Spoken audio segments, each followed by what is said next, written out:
दोस्तों आज के इस वीडियो में हम बात करेंगे टमाटर में लगने वाले सबसे खतरनाक झुलसा रोग के बारे में।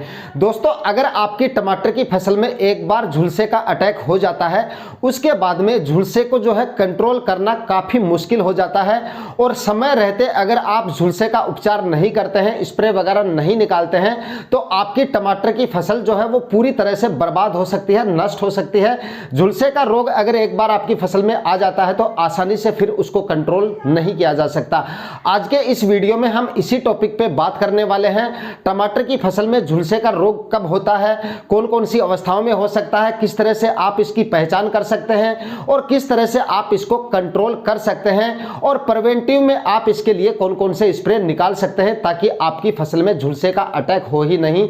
तो इसके लिए आपको ये वीडियो कंप्लीट वॉच करना है। चैनल पे नए हैं या सब्सक्राइब नहीं किया है तो चैनल को सब्सक्राइब कर लीजिए और साथ में बेल आइकन भी प्रेस कर दीजिएगा ताकि समय समय पे आपको खेतीबाड़ी से रिलेटेड वीडियोस मिलते रहे। नमस्कार दोस्तों, मेरा नाम है सुरेश और आप देख रहे हैं खेत किसान झुंझुनू। दोस्तों टमाटर की फसल में झुलसे का अटैक सबसे ज्यादा या तो बारिश के सीजन में देखने को मिलता है या फिर सर्दियों के सीजन में सबसे ज्यादा देखने को मिलता है, क्योंकि बारिश के सीजन में ज्यादा नमी रहती है उस वजह से होता है और सर्दियों के सीजन में क्या होता है, धूप तो कम निकलती है और उसके बाद में रात को ओस ज्यादा पड़ने की वजह से यानी कि पत्तियों पर नमी बरकरार रहने की वजह से झुलसे का अटैक सबसे ज्यादा देखा जाता है। तो इसका मतलब आप समझ सकते हैं कि बारिश के सीजन में झुलसे का अटैक सबसे ज्यादा होता है और उसके बाद में सर्दियों के सीजन में अगर अभी आपने टमाटर की फसल लगा रखी है तो पूरे चांस है आपकी फसल में जो है झुलसे का अटैक कभी भी हो सकता है। इसके लिए आपको अपनी टमाटर की फसल में नजर बनाए रखनी है और समय समय पे आपको अपने टमाटर के प्लॉट में देखते रहना है कि झुलसे का अटैक शुरुआती अवस्थाओं में अगर आपको देखने को मिल जाता है तो तुरंत आपको बताए गए स्प्रे निकाल लेने हैं। कौन कौन से स्प्रे कौन कौन सी अवस्थाओं में निकालने हैं इसकी चर्चा हम आगे करेंगे। सबसे पहले बात कर लेते हैं टमाटर में झुलसे की पहचान कैसे की जाती है,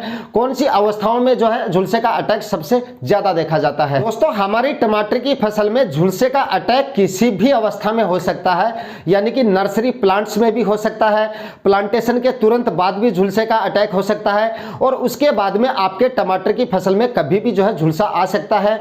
झुलसे का अटैक ना हो इसके लिए आपको समय समय पर इंसेक्टिसाइड के साथ साथ फंगीसाइड का स्प्रे निकालते रहना पड़ता है। समय समय पर आपको अपने टमाटर के प्लॉट में नजर बनाए रखनी पड़ती है। झुलसे की पहचान क्या होती है कि टमाटर के प्लांट के जो शुरुआती अवस्था में क्या होता है, नीचे के जो पत्ते होते हैं यानी जमीन के जो सटे हुए भाग के जो नीचे के पत्ते होते हैं उनमें सबसे ज्यादा जो है सबसे पहले अटैक होता है और उसके बाद में आपके पूरे प्लांट में वो झुलसे का जो है प्रकोप फैल जाता है अगर आप स्प्रे वगैरह नहीं निकालते हैं। शुरुआती अवस्थाओं में पीले रंग के धब्बे बनते हैं यानी पीले स्पॉट बनते हैं पत्तों के ऊपर और उसके बाद में पत्ते पीले होकर गिरने शुरू हो जाते हैं। उसके बाद में झुलसे का प्रकोप धीरे धीरे आपके पूरे प्लांट्स में फैल जाता है यानी ऊपर की तरफ बढ़ जाता है और उसके बाद में पत्तों के साथ साथ ये फलों में भी आ जाता है यानी धीरे धीरे आपके जो फल है वो भी खराब होने लग जाते हैं। दोस्तों आपकी टमाटर की फसल में झुलसे का सबसे अच्छा इलाज है कि आपको झुलसे को आने से रोकना पड़ेगा। अगर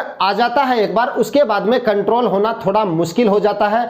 अगर आपकी प्लॉट में झुलसे का अटैक हो जाता है उसके बाद में आपको हैवी फंगीसाइड जो है वो काम में लेने पड़ेंगे और उनको जो है मतलब बार बार स्प्रे निकालने पड़ेंगे और हैवी जो फंगीसाइड आते हैं वो काफी कॉस्टली भी आते हैं। तो इसके लिए आपको समय समय पर आपको अपने टमाटर के प्लॉट में जो है फंगीसाइड के जो स्प्रे है वो समय समय पर निकालते रहने पड़ते हैं। झुलसा रोग आने से पहले ही आप अगर समय समय पर 7-8 दिन के अंतराल से अपने टमाटर के प्लॉट में फंगीसाइड के स्प्रे निकालते रहेंगे तो आपका प्लॉट जो है झुलसे की वजह से बच सकता है। इसके लिए आपको क्या करना है, जैसे आपको बदल बदल कर जो है उनके इंसेक्टिसाइड जो होते हैं उनके स्प्रे लेने हैं और उनके साथ में फंगीसाइड जो है वो आपको बदल बदल कर काम में लेने हैं। जैसे फंगीसाइड की यहाँ पर अगर हम बात करें तो यहाँ पर आप यूपीएल कंपनी का साफ काम में ले सकते हैं। प्रिवेंटिव में बात कर रहा हूँ मैं ताकि आपका जो प्लांट है उसमें जो है झुलसे का अटैक ना हो। इसके लिए आप यूपीएल कंपनी का साफ काम में ले सकते हैं जिसमें कार्बेंडाजिम और मैनकोजेब होता है। एक बार आप इसका स्प्रे निकाल दें और उसके 6-7 दिन बाद में आप धानुस्टिन काम में ले सकते हैं,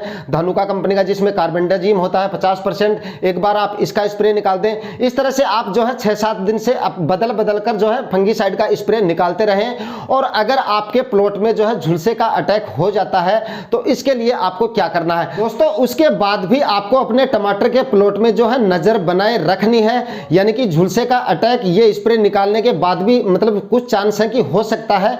ये स्प्रे अगर आप निकालते रहेंगे तो बहुत कम चांस है कि आपकी फसल में इस तरह का अटैक हो, लेकिन फिर भी अगर इस तरह का अटैक हो जाता है तो आपको जो है अपने टमाटर के प्लॉट में नजर बनाए रखनी है। यानी कि दोस्तों आपको अपने हर एक प्लांट को देखते रहना है, हर एक प्लांट पे नजर बना के रखनी है। यानी कि अगर अटैक होगा तो सबसे पहले नीचे के पत्तों पे होगा, प्लांट के जो निचला भाग होता है, जो जमीन से सटा हुआ भाग होता है, वहां पर जो पत्ते होते हैं सबसे पहले उन पत्तों पे अटैक होगा। उन पत्तों पे क्या होगा कि पीले रंग के धब्बे बनने शुरू होंगे, छोटे छोटे धब्बे, और उसके बाद में धीरे धीरे उन धब्बों की साइज बढ़ती जाएगी और उसके बाद में जो पत्ते हैं वो जलकर और गिर जाएंगे। आपको समझ लेना है कि आपके टमाटर के प्लॉट में झुलसे का अटैक हो गया है। अगर ये सिचुएशन आ जाती है तो यहां पर आप बायर कंपनी का नेटिवो नाम करके एक फंगीसाइड आता है, सबसे कारगर फंगीसाइड है। आप यहां पर आप इस फंगीसाइड का स्प्रे निकाल सकते हैं। दोस्तों अगर आपको बायर कंपनी का नेटिवो कॉस्टली लगता है, क्योंकि ये थोड़ा सा कॉस्टली आता है, तो यहां पर आप इसकी जगह पावर ग्रो कंपनी का रोजटाम नाम करके एक फंगीसाइड आता है, यहां पर आप इसको भी काम में ले सकते हैं। इसमें भी वही साल्ट आता है, यानी कि इसमें टेबुकानाजोल और एजेक्स्ट्रोबिन होता है, जो झुलसे रोग के लिए काफी असरदार और काफी लाभदायक है। यहां पर आप इसका जो है इस्तेमाल कर सकते हैं, क्योंकि दोस्तों झुलसे रोग के लिए पावर ग्रो कंपनी का रोजटाम और बायर का नेटिवो दोनों ही काफी शानदार और असरदार फंगीसाइड है। यहां पर आप दोनों में से कोई सा भी एक फंगीसाइड काम में ले सकते हैं।